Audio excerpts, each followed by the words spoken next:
pretty much every wedding has a couple of glitches on the big day, doesn't it?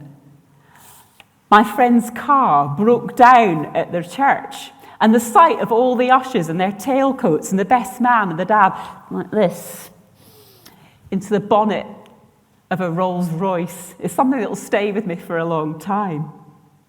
When we got married, sorry James had a pair of trousers that were waist size 30, and he only confessed this to me after I got worried when he refused a second helping at the meal. Thank goodness for waistcoats is all we're saying. But imagine miscalculating how much food or wine you needed for your guests. Imagine not being able to have a proper party, not to be able to enjoy the bit where everyone dances and chats and laughs and lets their hair down. The wine was gone, and Jesus' mother said to him, "They have no more wine." How embarrassing would that be? Not merely looking incompetent, but stingy in front of your whole community, all your friends and neighbours. Wine at this wedding is a celebratory thing, but now they've run out of the fuel that makes the gathering a party, and things are going to fall rather flat. It'll be the wedding to remember for all the wrong reasons. Now, Mary's probably been someone who's lived most of her life with folk talking about her for all the wrong reasons, and perhaps that's why she's sensitive to the plight of the wedding hosts. They've no more wine, she tells Jesus, which is probably what everyone is beginning to mutter to one another now anyway. But interestingly, Mary isn't asking Jesus to do anything at all. She's just telling him the facts. They've no more wine. Jesus' response is interesting too. Rather than comment, "Oh, well, that was bad planning," or, "Oh, what a shame, how embarrassing," Jesus responds, "Why involve me now?" Whatever Jesus feels about the timing, he definitely believes the situation requires action, not just a reprimand or a sympathetic shrug. But whilst Jesus seems a bit wary of getting involved, Mary feels this is absolutely the right time to get going. She has faith in her son. She has faith in her ability to encourage him to use his gifts. So she's bold and she's energized and she's prophetic. "Do whatever he tells you," she says to the servants. Which brings us to the fun part of the story. Imagine the most enormous jars you can think of. Imagine them being laboriously filled with water by servants going backwards and forwards to the well for hours on a hot day with big buckets and small buckets and jugs and whatever receptacles they could find to fill up the water jars. In my case, buckets for washing the car. They keep going, bucket by bucket, drawing and drawing, and then suddenly, guess what becomes wine? Jesus changes it into wine, a lot of wine. 25 gallons per jar, 6 gallons, that's 150 gallons, which is 682 litres, which is 908 bottles of wine, give or take. No one needs that much wine. But how much fun must it have been? The surprise, the joy, the celebration of abundance, and the relief. Can you imagine Jesus and the servants completely exhausted, but delighted and amazed and triumphant, and sharing the biblical equivalent of a high five at the shared miracle? They could have gone to the corner merchant at Cana and got a couple of wineskins. That would have been a nice gesture. This is crazy abundance, and it's wonderful. All the water that could possibly become wine becomes wine. More than enough wine. 908 bottles of wine. So we would have been showing you today a video from Bishop Nick that's come out recently talking about the parish share. And Rob is right, we have met almost the amount of money that this church has to pay to the diocese to keep itself running, to keep the other churches running, to share around the amount that we have. How might Mary and Jesus and water and wine at a wedding relate to how we give at St. Wilfrid's? Well, in the video, Bishop Nick says very clearly, if the money doesn't come in, then it can't go out. If it doesn't come in, can't go out. Jesus doesn't have empty jars sitting next to him with wine bubbling up miraculously from the ground. He gets the servants to put the water in first, and then he turns it into wine. The servants play a crucial role. And yes, we are like servants. The water is like our money, our parish share, and the wine is the good stuff that God gets to do with it.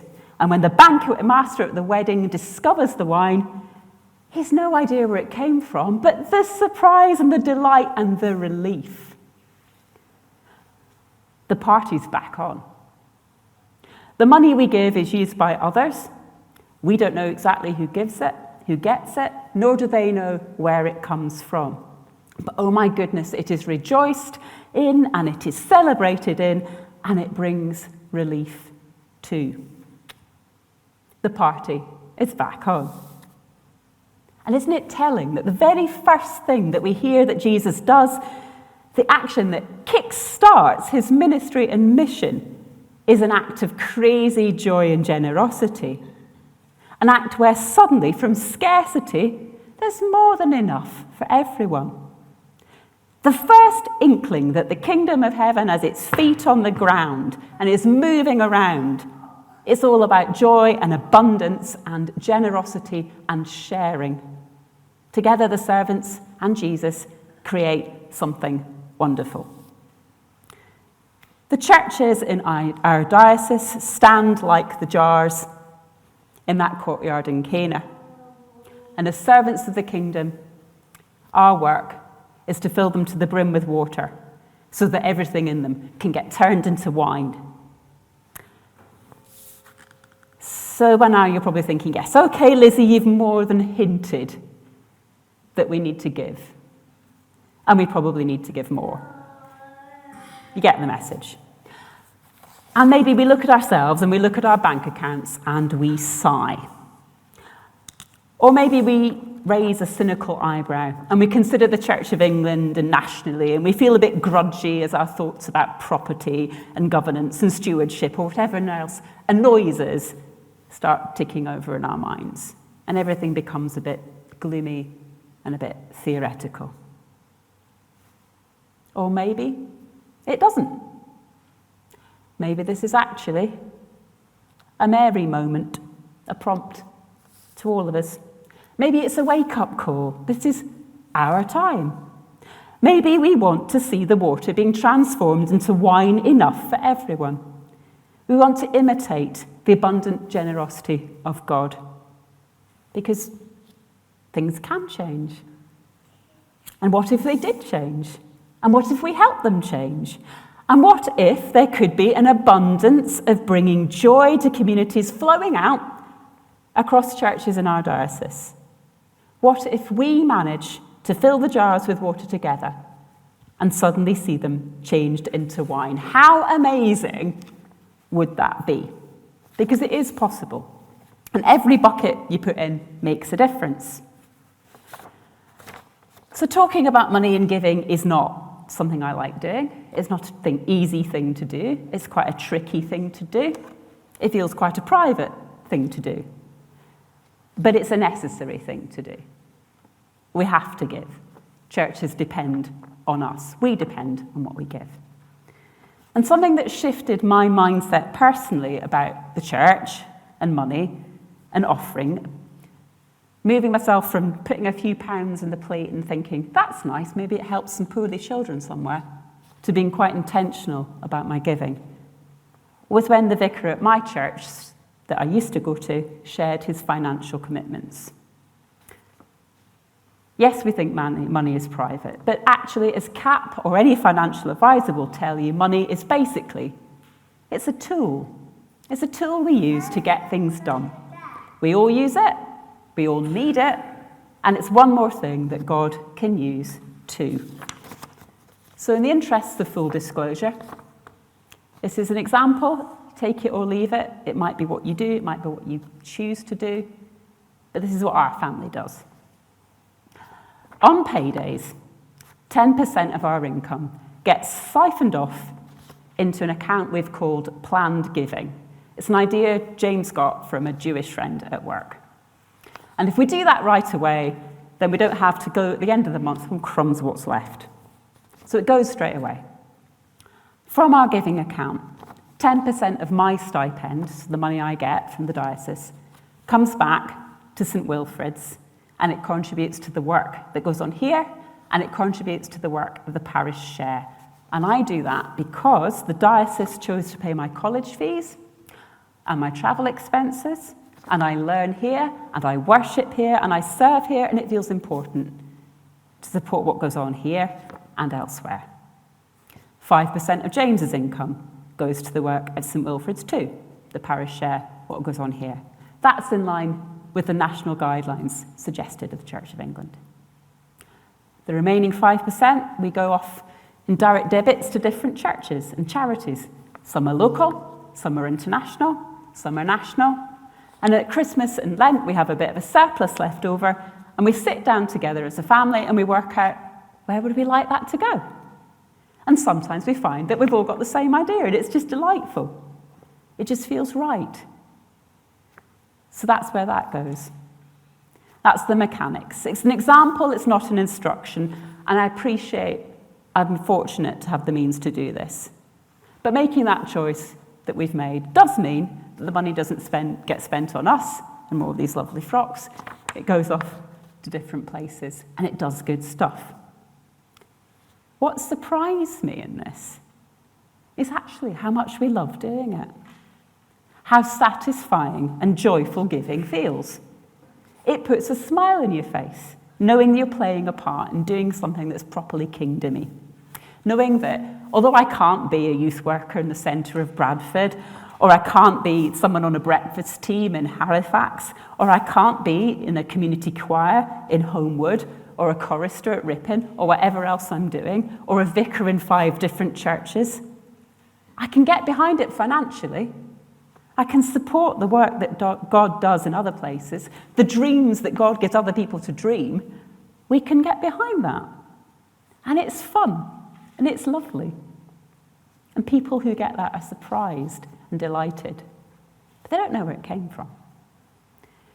The parish share that we all contribute to when we put our money in the plate pays for clergy, and it pays for diocesan staff who lead on everything from safeguarding and finance to me, people like me. The less money that gets paid in, quite frankly, the fewer vicars and staff will have. I don't particularly want to have a leg in one parish, an arm in another parish, my head in a third, goodness knows how much. As churches are going to be merged, congregations will get less. Some places may close. And you can imagine where the closes will be. There are 12,382 parishes in England, and the Church Urban Fund ranks them in terms of their wealth. Calverley falls well within the top third. You can look it up on their website. We are more comfortable here than 9,192 more parishes. Nearby, there are parishes who are not in the bottom third, they're in the bottom 150. The bottom 150 churches.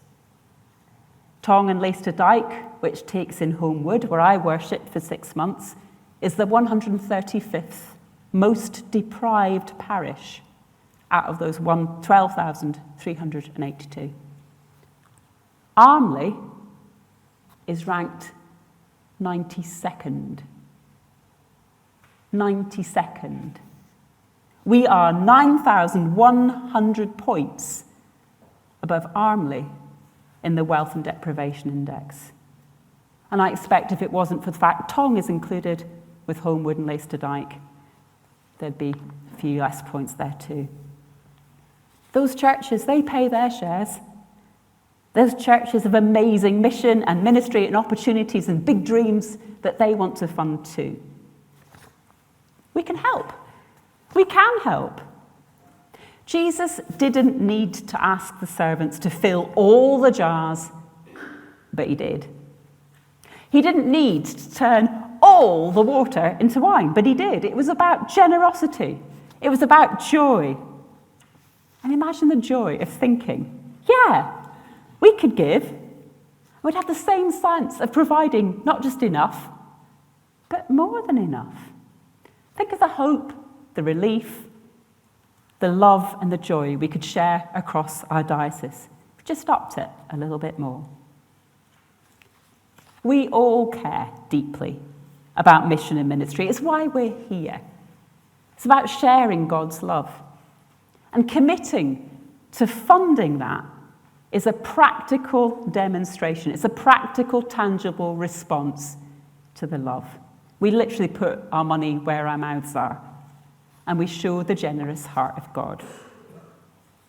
Our giving funds real people in real places, trying to make a real difference to their neighbours and communities. Not just in Calverley, but across the diocese. So I know this is hard to hear, but it's also joyful to hear, and it's an opportunity to hear. Make this your Mary moment and pick up a bucket and join in. Amen.